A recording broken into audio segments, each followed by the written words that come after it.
Can a singular force like Bob Dylan be accurately depicted ever in a movie? Let's find out. This movie is telling the story of Bob Dylan between the years of 1961 and 1965, when ultimately he shocked the music world and went electric. What'd you think? Apparently you liked it. When he walks in to the room with Woody Guthrie and he's like, "Hey, I love you and I like music and this is my music and I hope you love my music." And then he started playing music and like that for me was the movie. Like that's what it was. And it doesn't go much beyond that, but it does. It expands upon it to a great many details, which I enjoy. Um, but it doesn't go beyond that. And I love it for that. And because of it, I love this movie. This movie was great. So what you're saying is you watched a movie about a guy who just wants to create music for the love of the music, and that's it. Yes. I had a bit of a different reaction to it. Now, as you know, I don't know if you know, I don't know if we've ever talked about it. I'm what you would consider to Big. be a Bob Dylan super fan. I've read all the books. I've seen all the documentaries. I've heard every song he's ever made, including the many, many, many bootleg tapes and demos and this and that. And so I have probably about as much knowledge as one could have on Bob Dylan. Too much knowledge, some would argue. Yeah, probably. That's not to say that I'm an authority on the matter, but it did inform, I think, my opinion on the movie a little bit, which I did go into it trying to separate myself from those things. But that's also hard to do when a movie is billed as a biopic or docudrama about a person. Very difficult.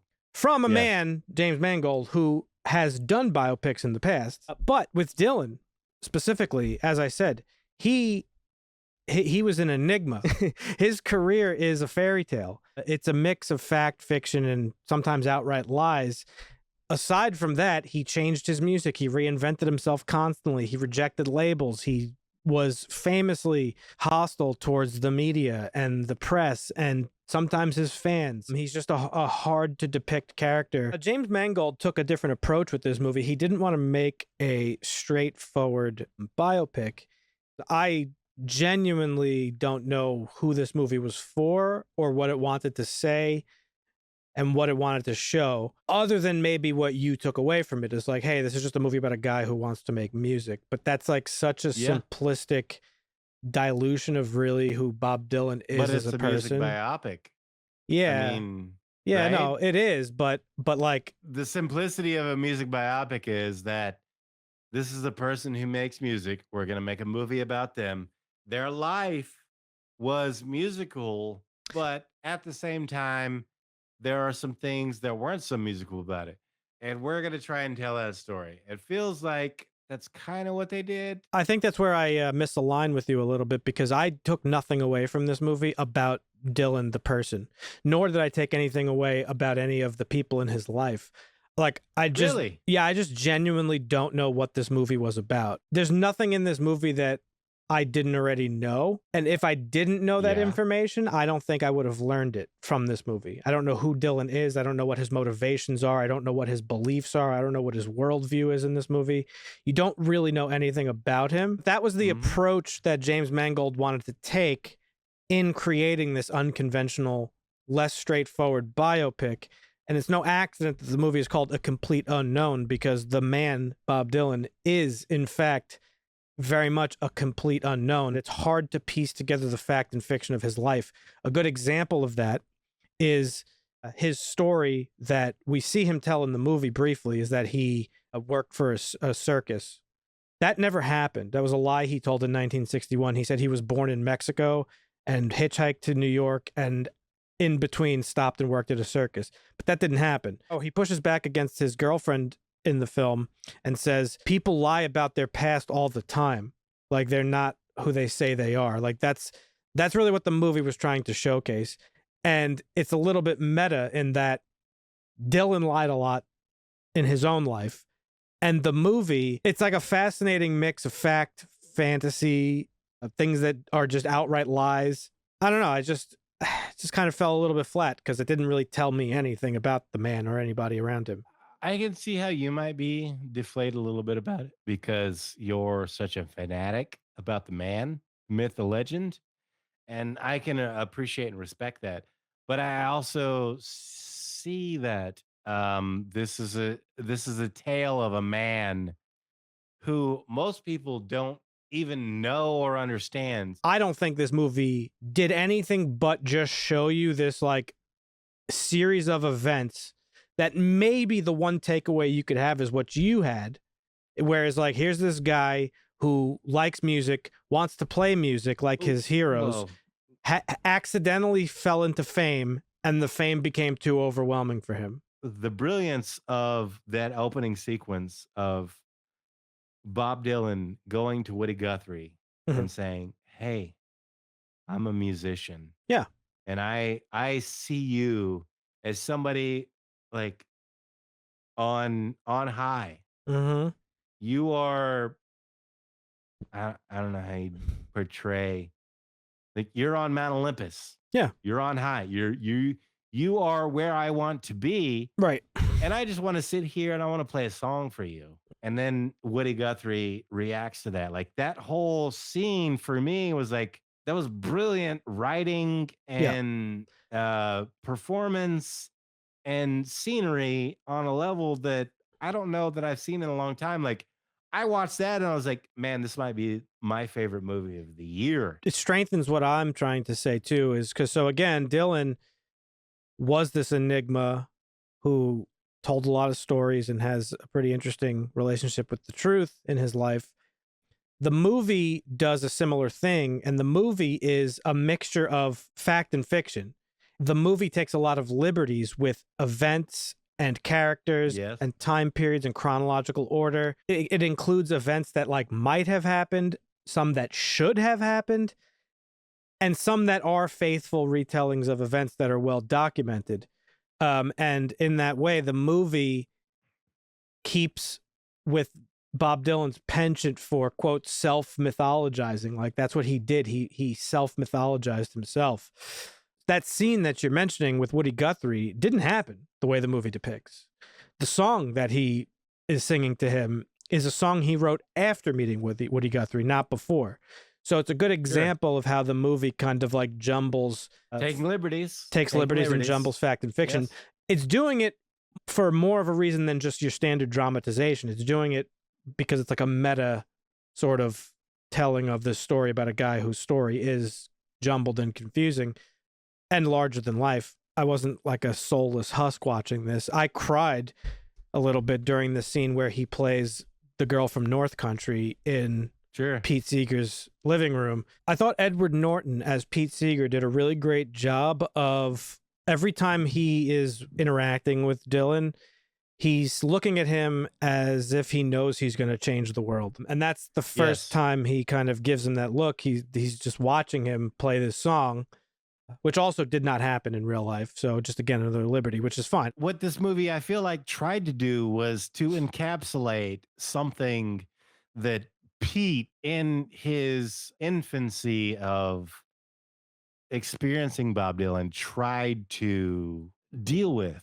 Like Yeah. he's like, oh my God, like it just experience like when you sit down and somebody stands up and they start to sing, you could tell immediately, like, oh my God, this person Yeah. is amazing. Like this is the things that Pete Sure. felt.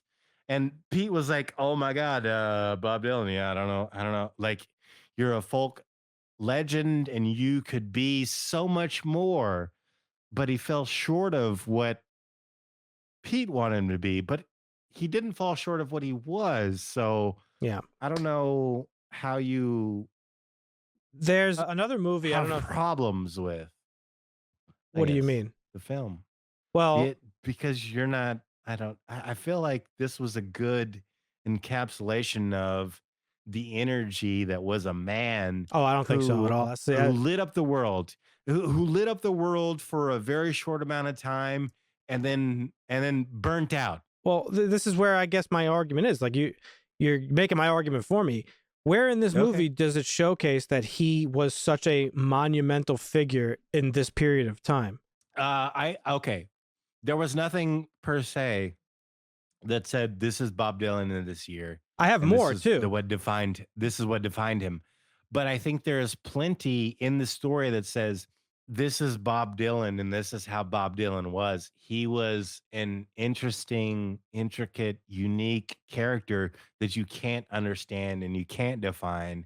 And Yeah, there were times and events where he did breathtaking things that were awe-defying, and in his presence you experience something that you didn't experience before, but then that is gone. And I feel like they tried to put that in a movie, and I feel like they did okay with that. You seem to be not so much. no, I want to be clear. I thought the movie as a movie is amazing.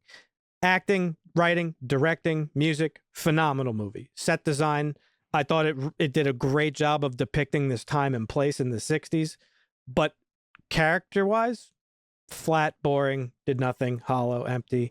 It didn't reveal anything about Dylan, who he was, what motivated him. In fact, a large chunk of this movie is with him and his girlfriend Sylvie, who was inspired by the real woman who's on the cover of Free Will and Bob Dylan. And the movie depicts her as somebody who she's an activist and an artist, and the movie teases the fact that she inspired him to write these political protest songs that he became famous for back then. But there is no mention of the civil rights movement in this movie, other than a brief little snippet on TV of him playing at the March on Washington. You also get a brief little news report of the Cuban Missile Crisis. This movie does not at all depict the tumultuous social and political upheaval of the 1960s, which is what inspired No, him to become who you're he right. is. And Yes. it's such a huge part of why his fans became so attached to him, because he was, quote, the voice of a generation. That's what they call him. He spoke to their pain and their heartache and the things that they were going through as one of them. And when he went electric and ditched this folk movement that was such a huge part of the civil rights era, they felt like he abandoned them. That's like such a huge part of who he is as a person and why he felt the way he felt back then, of like, you guys are pinning me down into something that I never wanted to be part of. Like, I never wanted to represent a generation. I'm just making music, guys. And the movie doesn't depict any of that. So I was just like, I think it does. I don't think it so at all. I was does. waiting the whole time, like, man, when are they gonna like show me who he is? What motivates him? Why is he doing the things that he's doing? What does he care about? Okay. You know what I mean? I think this was like a great personification of Bob Dylan. Well, I think Timothy Chalamet sat down and did some things that Bob Dylan would have done. And I maybe think that might be why you don't like it as much, is because I feel like Chalamet did something that wasn't allowed of him. Like he was like, yeah, no, I don't. no, I think he This did a really is great job in the role. I'm not criticizing that. I think Mangold and Cox, who wrote it, I think they might have written this story from behind rose-tinted glasses. The movie seems almost hesitant to criticize Dylan. It seems afraid to portray him even as like a mere mortal at times. Like, they treat him with such deference. It seems like they're trying to like make him a saint, or like they're trying to like lobby for his sainthood or something. It's weird. I mean, And but he it's and not weird. well, no, let but me finish. That's natural, I right? That's agree. natural. I'm a fan. Okay. I know he should be Okay. lauded as such, but when you're telling a biography about a man, you Okay. have to navigate the deeper and darker parts Sure. of what makes him who he is. Yes. And it didn't even Yes. do that. When they did criticize him a little bit, Okay. it was nothing I more than understand. just trivial stuff. Then he's like arrogant, is really all it was. I understand your complaints now a lot more thoroughly, and I do agree with some of them. Yes, you're Yeah. not wrong. I want to be clear. I'm not criticizing Chalamet. I thought he did a great job. But this version He of did an Dylan, amazing job. despite his performance, I think this is just a very dull version of the guy. This exceedingly aloof guy. It's hard to imagine that he could ever amount to or care about anything in the world. He wrote a song called The Lonesome Death of Hattie Carroll. It's about the death of a slave at the hands Correct. of her owners. Like, You don't Yes. write that if you don't care about those things. You know what I mean? Yeah. No, So, but that's what I'm saying is like well, he to cares circle, about those things, but but to circle back, I don't think the movie portrayed a man who cares about anything. He's so apathetic in this movie, he might as well be dead. I didn't get a movie about an apathetic man. Like, I don't know, We got like, different movies. like Like if you thought that Bob Dylan was apathetic and immovable the movie version of him and was, I think. insufferable, I got a different person. Yeah, that's fair. I got a Bob Dylan that was like, holy shit, like I don't want to be here. I don't want to do this. Oh, that I got. That I got And just fine. and in that defiance, I'm gonna do what I'm gonna do. Also, a big part of this movie is the way he influences the people around him. And as you mentioned with Pete Seeger, he's meant to have this effect on people that doesn't make any sense to me. I was unsure what the allure was that he held. You're saying something a little bit different. I thought he's boring when he's not rude, and is both of those No. things, boring and rude, most of the time. Like, he came off in this movie like the equivalent of like a moody teenager just wanting the world to think he's deep or something like that. But I don't know, love him or hate him, the real life Dylan is more interesting than just a hollow, lifeless representation that I think this movie For sure. offers. I think it's a story of Bob Dylan in as much as it's like he comes to New York, plays music, gets famous, goes electric, movie ends. In that very basic narrative, yeah, it's a Bob Dylan movie. But like, James Mangold appeared to think that, like, calling the movie A Complete Unknown, he could get away with not revealing anything of substance. That opening sequence, it hooked me, and I got it. Okay. I get it. I'm not criticizing it because I know a lot about Dylan. I mean, I am.